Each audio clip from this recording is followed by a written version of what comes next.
Xiao Jun stood at the edge of the old, crumbling bridge overlooking the bustling city of Jilin.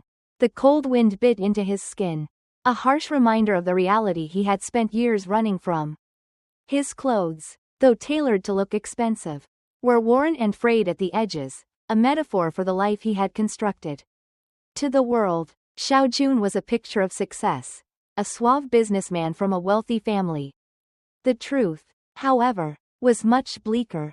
Born to a mother who scrubbed floors in a public bathhouse and a father who labored on construction sites, Xiao Jun's childhood had been steeped in hardship. He had dropped out of school early, unable to bear the jeers of classmates who mocked his patched clothing and hand-me-down shoes. But Xiao Jun was nothing if not ambitious. He learned to hide his shame beneath a polished exterior, honing the art of manipulation to get what he wanted. At 20, he found his first opportunity, a pawnshop on the edge of town. Using a few borrowed coins, he purchased a knockoff designer watch and sold it as genuine to a naive tourist. The rush of the sale, the power of deception, it hooked him. Over the years, Xiao Jun perfected his craft, creating an image so convincing that even he began to believe it. It was at a high-end department store, one of Xiao Jun's favorite hunting grounds, that he first saw Xiaojia. She stood in front of a glass counter, examining a modest gold bracelet. Her simple beauty, framed by her shy demeanor, caught his attention immediately. She was nothing like the city's socialites, who wore their wealth like armor. Xiaojia was approachable, vulnerable, and exactly the type Xiao Jun could charm. Beautiful choice, Xiao Jun said, stepping beside her. It would look even more stunning on you. Xiaojia blushed, barely able to meet his gaze. Oh, I'm just looking. It's too expensive. Nonsense, he said, his voice smooth as silk. A woman like you deserves the finest things in life. That night, Xiao Jun left the store with her phone number and a promise to meet again. Over the next few weeks, he showered her with affection and small, thoughtful gifts, mostly counterfeit designer pieces he acquired for a fraction of their supposed worth. Xiaojia, a teacher who had grown up in a modest household, was overwhelmed by his attention and apparent generosity. Within 6 months, Xiao Jun proposed. He rented a rooftop venue, complete with fairy lights and a string quartet, crafting a scene straight out of a romance novel. Xiaojia was elated, entirely unaware that the expensive event was paid for with borrowed money. Her parents were skeptical. He seems too good to be true, her father muttered during their engagement dinner. But Xiaojia brushed off their concerns. He loves me, and he's successful. What more could I ask for? The couple moved into a modest apartment in the city center. Xiao Jun claimed it was a temporary arrangement until their dream home was completed, a lie that would soon unravel. Married life quickly exposed Xiao Jun's shortcomings. Xiaojia noticed his reluctance to discuss finances and his habit of dodging calls. Bills began piling up, and Xiao Jun often returned home late, reeking of alcohol and vague excuses. One evening, Xiaojia stumbled upon a drawer filled with unopened notices and overdue bills. Her heart sank as she pieced together the truth. Xiao Jun was drowning in debt. When confronted, Xiao Jun's smooth facade cracked. I was going to tell you, he stammered. I didn't want you to worry. But why lie? Xiaojia's voice trembled with a mixture of anger and betrayal. I would have understood if you had been honest. Xiao Jun had no answer. He spent that night on the couch, staring at the ceiling, his mind racing with plans to regain control. Xiaojia's patience wore thin over the next few weeks. She decided to take matters into her own hands, cutting Xiao Jun off financially and demanding he leave their home. If you can't be honest with me, you can't stay here, she said, her voice firm despite the tears in her eyes. Xiao Jun packed his belongings and moved into a cheap motel on the outskirts of the city. He told himself it was temporary, that he would find a way to win her back. But deep down, he knew his charade had reached its limit. As he sat in his dimly lit room that night, Xiao Jun scrolled through an online gaming platform, searching for an escape. It was there, amidst the flashing lights and digital avatars, that he met Zhao Hong, a chance encounter that would set the stage for his next chapter of deception. The glow of Xiao Jun's computer screen cast sharp shadows across his motel room.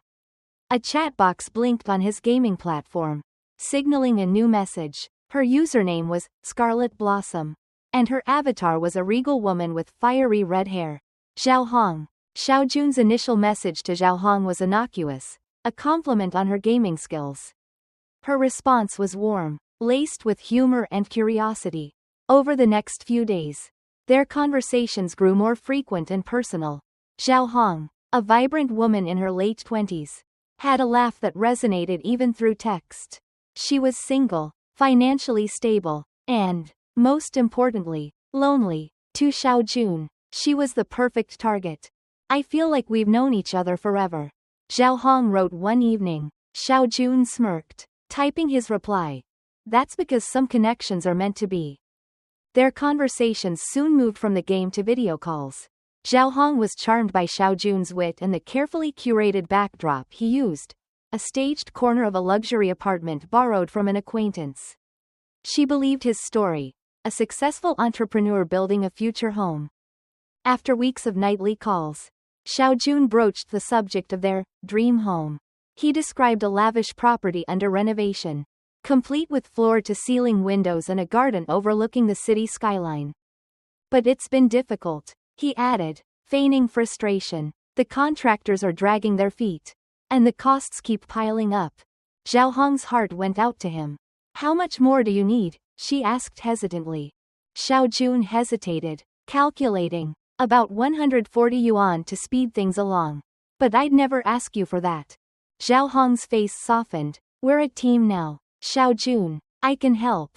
Within days, Zhao Hong wired the money. Xiao Jun, thrilled by his success, immediately spent it on a rented apartment in the same building where Xiao Jia lived. It was a cruel irony he found amusing. Zhao Hong's joy at being part of Xiao Jun's dream was evident. She visited him often, believing the apartment he rented was their future home. As their relationship deepened, she revealed she was pregnant. Xiao Jun feigned excitement, though inside he was panicking. He couldn't handle another layer to his already complicated life. Yet, he played the doting partner, promising a bright future for their child. The thrill of deceiving Zhao Hong emboldened Xiao Jun. One evening, while browsing a local university forum, he struck up conversations with two students, Lin and Mei. Both were drawn to his charm and the false image he projected. Lin was struggling to pay her tuition, and Xiao Jun offered her a loan in exchange for companionship. Mei, naive and starry-eyed, fell for his fabricated tales of wealth and generosity. Meanwhile, he met a nurse, Lahua, at a coffee shop, spinning a tale of being a widower seeking companionship. By now, Xiao Jun was juggling 5 women, Xiaojia, Zhao Hong, Lin, Mei, and Lahua. He kept their schedules meticulously managed, ensuring none of them would cross paths. Each believed they were the center of his world. Renting apartments for Lin, Mei, and Lahua in the same building as Xiaojia and Zhao Hong was a logistical gamble.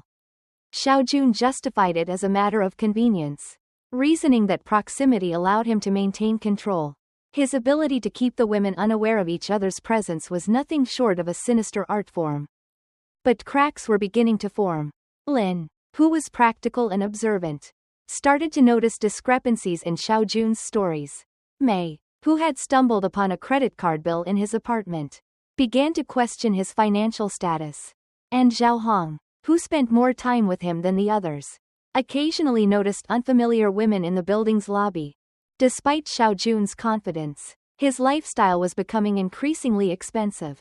The money Zhao Hong had given him was nearly gone, spent on rent, gifts, and maintaining his image. He borrowed more from Lin under the guise of helping a family member and convinced Mei to contribute to a business investment.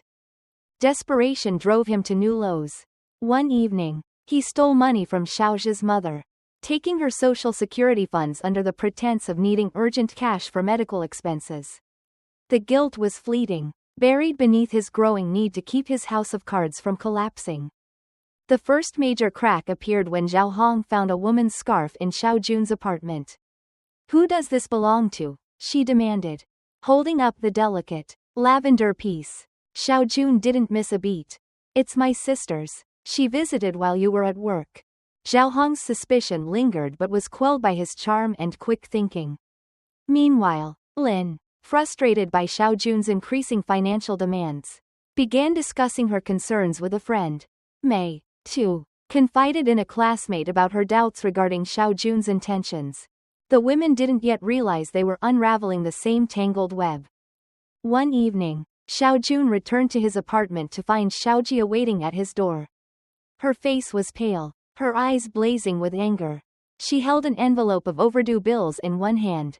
"You've been stealing from my mother," she accused. "How could you stoop so low?" Xiao Jun's carefully constructed mask faltered for a moment before he launched into damage control. But Xiaojia wasn't buying it. "We're done," she said coldly. "I'll make sure you pay for this." As Xiao Jun watched her storm down the hall, he realized his empire of lies was teetering on the brink. Yet, instead of retreating, he resolved to double down. He had come too far to lose everything now. The tension in Xiao Jun's life was mounting, and he felt the pressure with every passing day. Juggling 5 relationships, mounting debts, and the constant threat of exposure had turned his once thrilling schemes into a precarious balancing act. Yet, Xiao Jun clung to his lies, believing he could outmaneuver anyone who dared to challenge him. Xiao Jun's routine was carefully orchestrated. Mornings were spent with Xiaojia, whom he visited under the guise of rekindling their relationship. Afternoons were divided between Lin and Mei, with each woman believing she was his sole confidant. Evenings belonged to Zhao Hong, who was now visibly pregnant and growing increasingly reliant on Xiao Jun. Late at night, he met Lahua, sharing quiet moments in her apartment. But the cracks in his facade were growing. Xiao Jun's charm was no longer enough to mask the inconsistencies in his stories. Zhao Hong began questioning his absences, and Lin grew frustrated with his vague explanations for needing money. Lahua, who had always been intuitive, started noticing a shift in his demeanor, a certain unease that hadn't been there before. It was only a matter of time before the proximity of Xiao Jun's lovers became his undoing. One afternoon, Lin and Zhao Hong crossed paths in the building's lobby. Lin, carrying groceries, stopped short when she saw Zhao Hong's pregnant figure. "Are you new here?" Lin asked politely, though something about Zhao Hong's face seemed oddly familiar. Zhao Hong smiled. "No, I've been here for a few months. My boyfriend rented the place for me." Lin's stomach tightened. "Your boyfriend?" she echoed, her voice faltering. "Xiao Jun," Zhao Hong said casually. "He's been so wonderful during my pregnancy." Lin felt the ground shift beneath her. She managed a tight smile and excused herself, hurrying to her apartment. As soon as the door closed behind her, she collapsed onto the couch, her mind racing. Could Xiao Jun be playing her? Lin wasn't one to stay silent. That evening, she confided in Mei, who reacted with equal shock and suspicion. Mei revealed her own doubts about Xiao Jun, mentioning his frequent requests for money and his reluctance to introduce her to his family.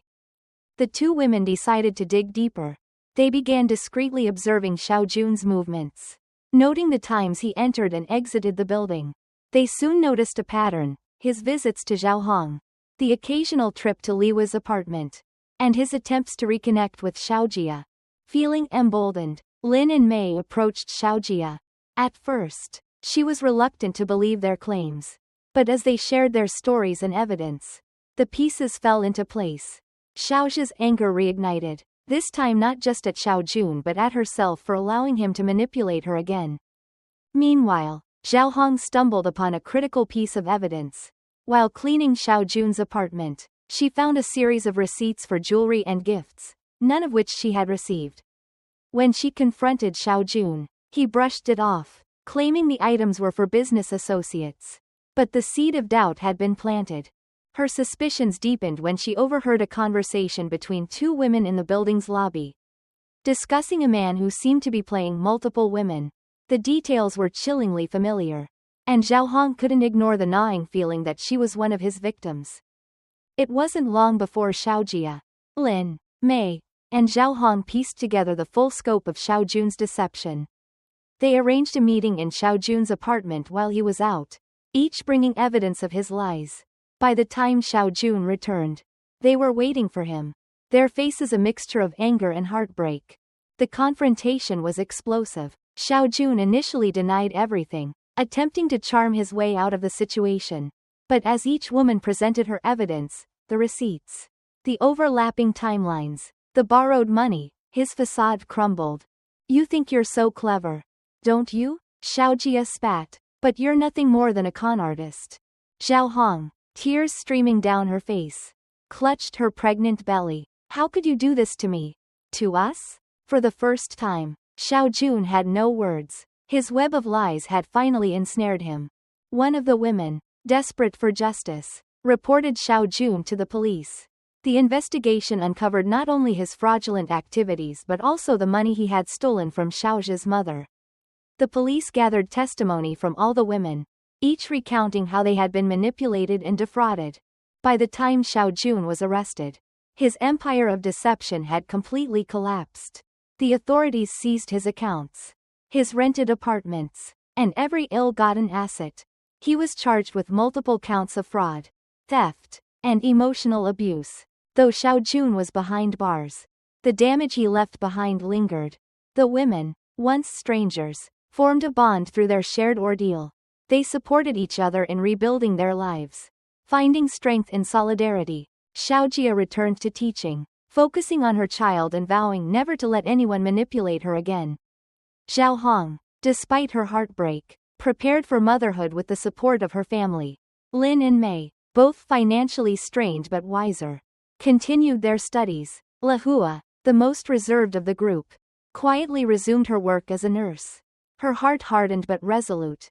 The walls of the small detention cell seemed to close in on Xiao Jun as he sat on the cold bench, his hands trembling. For the first time in years, he had no plan, no scheme, no words to charm his way out of trouble. The quiet hum of the fluorescent lights overhead was a stark reminder that his life of lies had finally unraveled.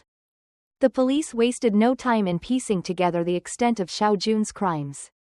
With testimonies from Xiaojia, Zhao Hong, Lin, Mei, and Lahua, a detailed picture of his manipulative tactics emerged. The investigators uncovered bank records, receipts for counterfeit goods, and evidence of his online persona, a digital trail that mapped every calculated lie. In Xiao Jun's apartment, officers found a stash of counterfeit money, fake designer items, and notebooks detailing the schedules and financial contributions of his victims. The meticulousness of his deception stunned even the most seasoned detectives. As the case gained traction, media outlets caught wind of the scandal. Xiao Jun's name and face were splashed across news channels and social media. The public was appalled by the audacity of his actions, dubbing him the master manipulator of Jilin. In April 2023, Xiao Jun was brought to court. The courtroom buzzed with tension as reporters jostled for seats and the victims took their places. Each woman carried her own emotional burden, but their shared resolve to seek justice was palpable. The prosecutor presented a compelling case, highlighting Xiao Jun's pattern of deceit, luring women into relationships under false pretenses, exploiting their trust, and systematically draining their finances.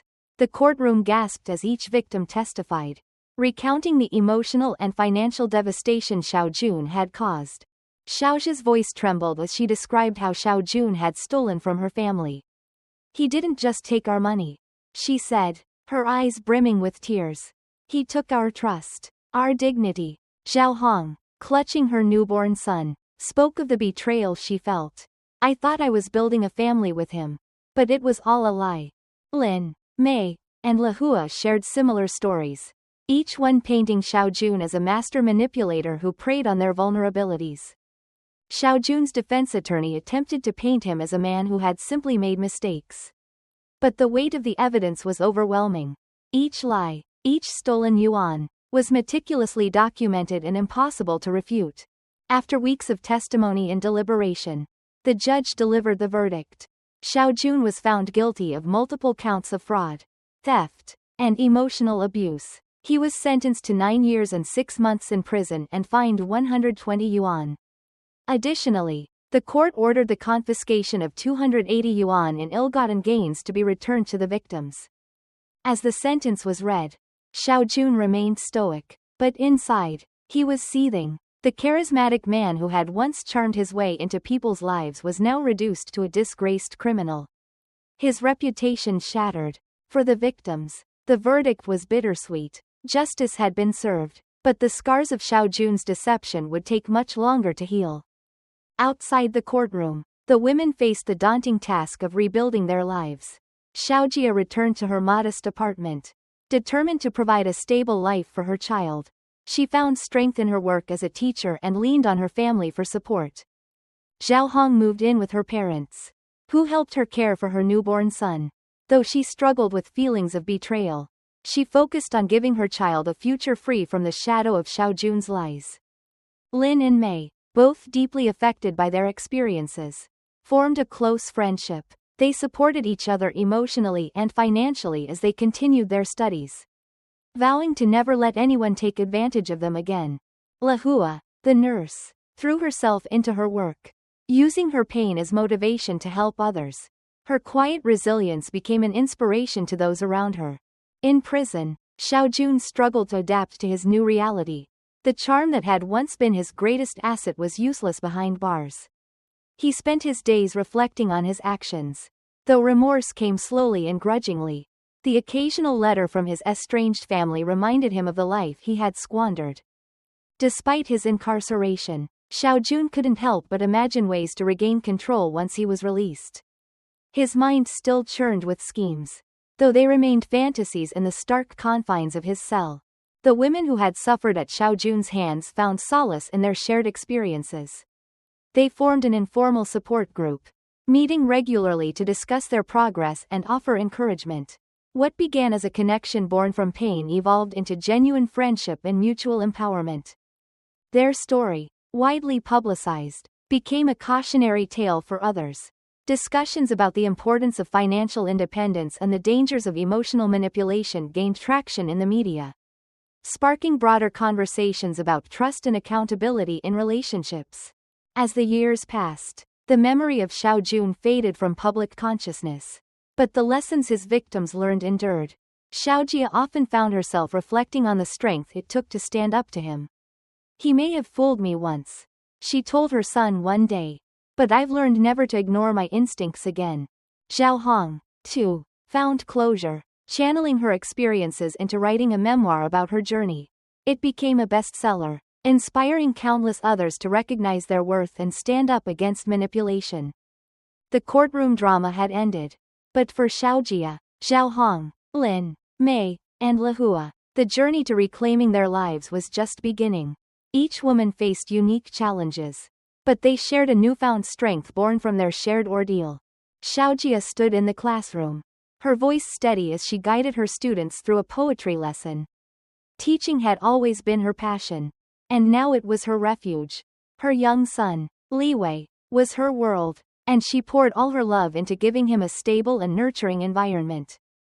At night, Xiaojia often reflected on the life she had envisioned with Xiao Jun. She had once been a hopeful young bride, dreaming of a happy family.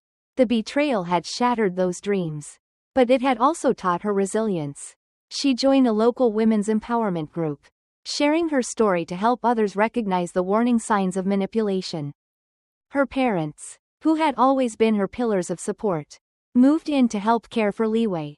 Watching her son grow, Xiaojia found purpose in teaching him values like honesty and compassion, virtues she now held dearer than ever. For Zhao Hong, the arrival of her son, Cheng, brought both joy and a deep sense of responsibility. Moving back to her childhood home, she leaned on her parents, who were eager to help her navigate single motherhood. The vibrant, confident woman she once was seemed distant, but Cheng's innocent laughter reminded her of the beauty still present in her life. One sleepless night, as Cheng lay in her arms, Zhao Hong began jotting down her thoughts in a notebook. Writing became her therapy, a way to process her emotions and reclaim her voice. She recounted her relationship with Xiao Jun, the hope, the betrayal, and the lessons learned. What started as a personal exercise soon grew into a manuscript. Within a year, Scarlet Blossoms, A Mother's Journey, was published. Zhao Hong's memoir struck a chord with readers, particularly women who had faced similar betrayals. She became a sought-after speaker, her message resonating with audiences across the country. Lynn and May, once strangers, were now inseparable. Their shared experiences had bonded them, and together they vowed to rebuild their lives. Lynn returned to university with renewed focus. The ordeal with Xiaojun had left her financially strained, but she took on part-time jobs to cover her tuition. Her professors, impressed by her determination, recommended her for scholarships, and Lynn gradually regained her footing. May, though still shaken by the betrayal, channeled her energy into volunteering at a local shelter for women. Listening to others' stories gave her perspective and helped her heal. She also found solace in art, turning her emotions into vibrant paintings that reflected her journey. The two friends often spent weekends together, offering each other encouragement and dreaming of brighter futures. They joked about starting a podcast to share their experiences, hoping to raise awareness about emotional manipulation. Lahua returned to her work as a nurse, finding solace in the routine and the satisfaction of helping others. Her colleagues noticed a new intensity in her, a quiet determination that hadn't been there before. Though reserved by nature, Lahua began mentoring younger nurses, sharing her insights on empathy and resilience.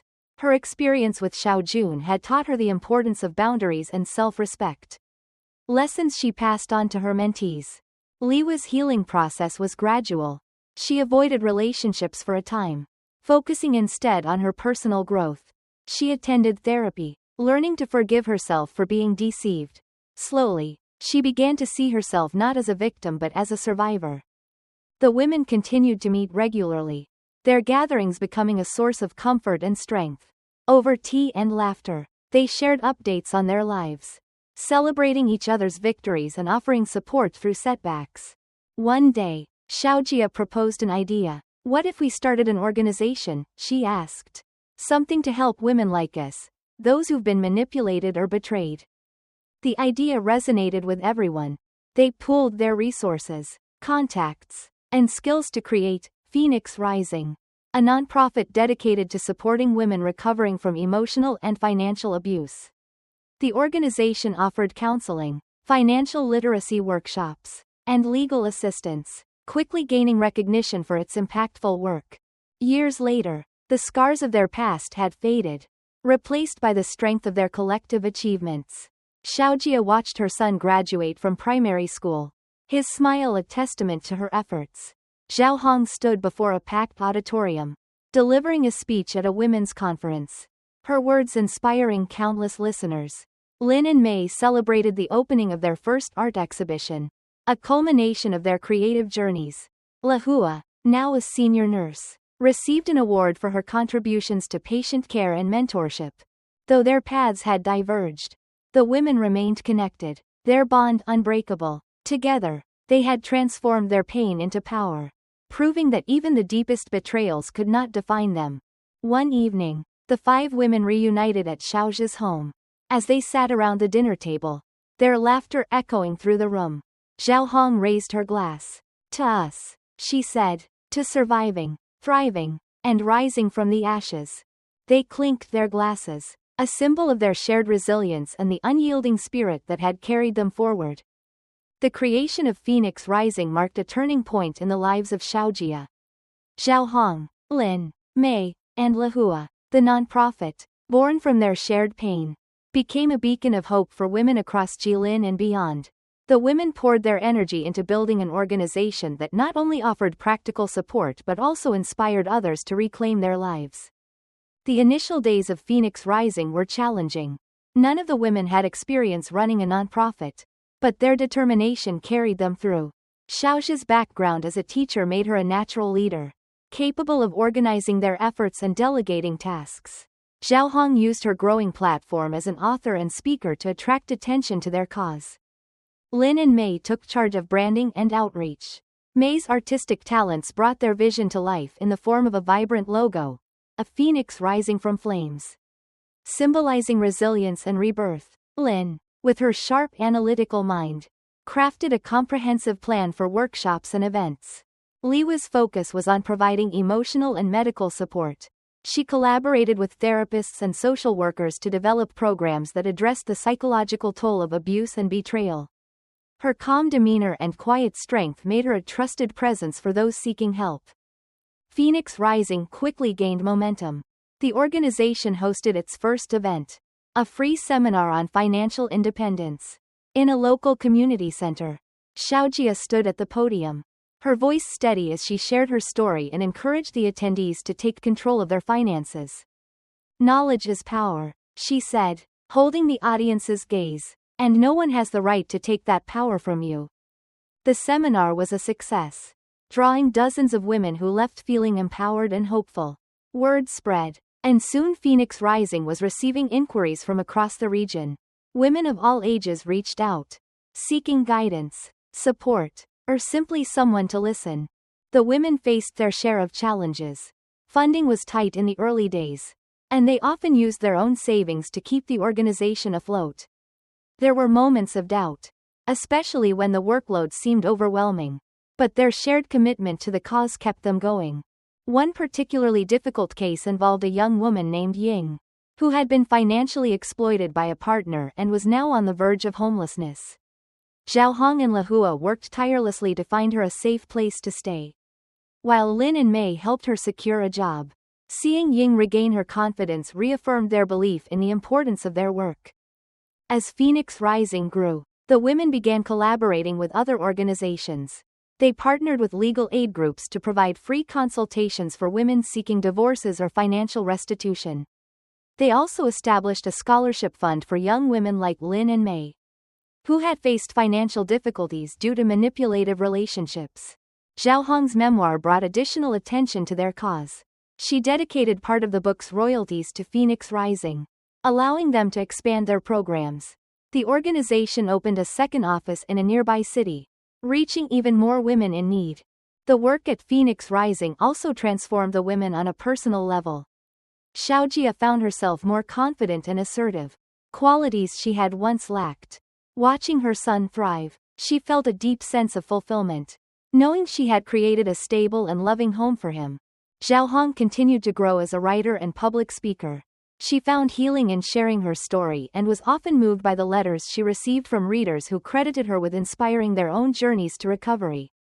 Lin and Mei, buoyed by their work and friendship, pursued their dreams with renewed vigor. Lin graduated at the top of her class and accepted a position at a financial firm, where she advocated for women's financial literacy. Mei's art gained recognition, with her pieces often reflecting themes of resilience and transformation. Lahua, who had always been reserved, discovered a new sense of purpose. Her work with Phoenix Rising allowed her to connect with others on a deeper level, and she began considering writing her own book on the psychological impact of betrayal. 2 years after its founding, Phoenix Rising hosted its first large-scale conference, Rising Together, Stories of Strength. The event featured speakers, workshops, and panels aimed at empowering women to rebuild their lives. Xiaojia delivered the opening address, her voice filled with passion as she spoke of their journey from victims to advocates.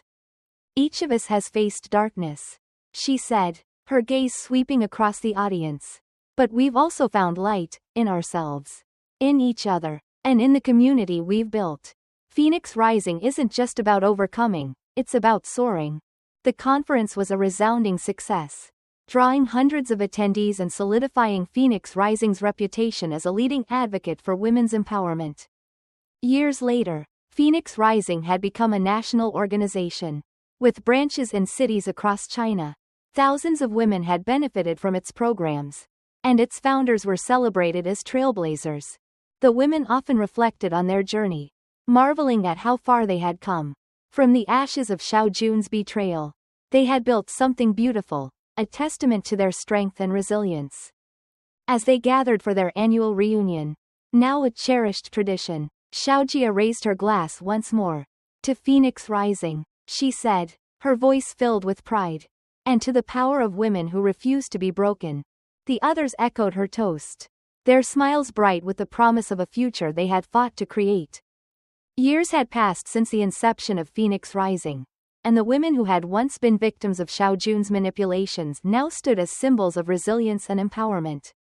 Their journey, though fraught with challenges, had culminated in something far greater than any of them had imagined. Each woman had carved out her path, and their shared legacy had become a beacon of hope for countless others. Xiaojia watched her son, Li Wei, take the stage at his high school graduation. He stood tall, a confident young man with a bright future ahead of him. As he delivered his valedictorian speech, Xiaojia's heart swelled with pride. "Everything I am," Li Wei said, his voice steady, "is because of my mother, who taught me the value of honesty, hard work, and compassion." Tears streamed down Xiaojia's face as the audience erupted in applause. Her sacrifices, her struggles, they had all been worth it. She had given her son a life free from the shadows of her past. As the ceremony ended, Li Wei ran to her, enveloping her in a tight hug. "I couldn't have done it without you," he whispered. Xiaojia smiled through her tears. "You've made me prouder than I ever thought possible." Zhao Hong's memoir had been adapted into a film, and its premiere was a star-studded event. Walking the red carpet, she felt a mix of excitement and disbelief. She had gone from a woman betrayed to a celebrated author and advocate. During the post-screening Q&A, a young woman in the audience stood up, her voice trembling as she spoke. "Your story saved me," she said. "It gave me the courage to leave a toxic relationship and start over." "Thank you." Zhao Hong stepped off the stage to embrace the woman, her heart full. In that moment, she realized that her pain had not been in vain. She had turned it into something that could inspire and uplift others. Lin and May's art gallery, Rising Visions, was now one of the most celebrated cultural hubs in Jilin. The gallery showcased works from emerging artists, many of whom were women who had overcome adversity.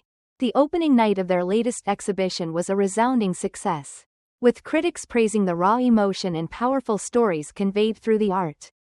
Lin, now a financial consultant, often held free workshops at the gallery, teaching financial literacy to women. May's paintings continued to gain recognition. Her work featured in international exhibitions. As they stood together, looking out at the bustling gallery, May turned to Lin. "We've come a long way, haven't we?" Lin nodded, a smile playing on her lips. "And we're just getting started." Lahua had written a book, Healing Hearts, The Psychology of Betrayal, which became a bestseller in its own right. Her insights into emotional recovery resonated with readers around the world, and she was frequently invited to speak at conferences. Though she remained humble, Lahua was proud of the impact her work had made. She continued her nursing career, but now as a mentor and advocate for emotional health in the medical community. One evening, after a particularly rewarding day at work, she received a letter from a former patient who had read her book. "Your words help me see that healing is possible." It read, "Thank you for giving me hope." Lahua folded the letter with a soft smile. She had found her purpose, and it filled her with peace. On the 10th anniversary of Phoenix Rising, the organization held a grand gala to celebrate its achievements. The event was attended by women from all walks of life, survivors, advocates, and supporters who had been touched by the organization's work.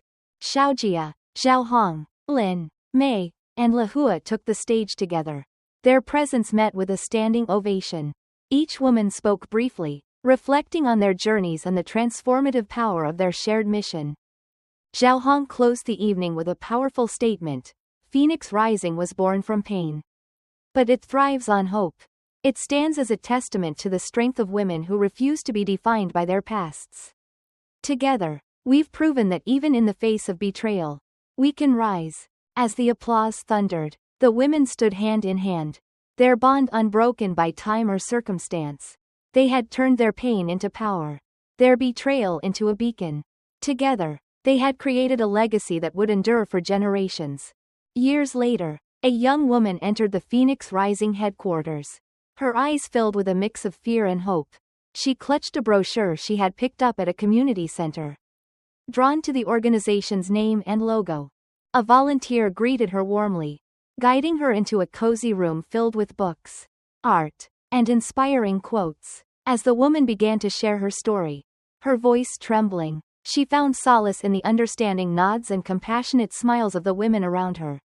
The phoenix on the wall seemed to glow in the sunlight streaming through the window. A reminder that from the ashes of despair, strength could always rise.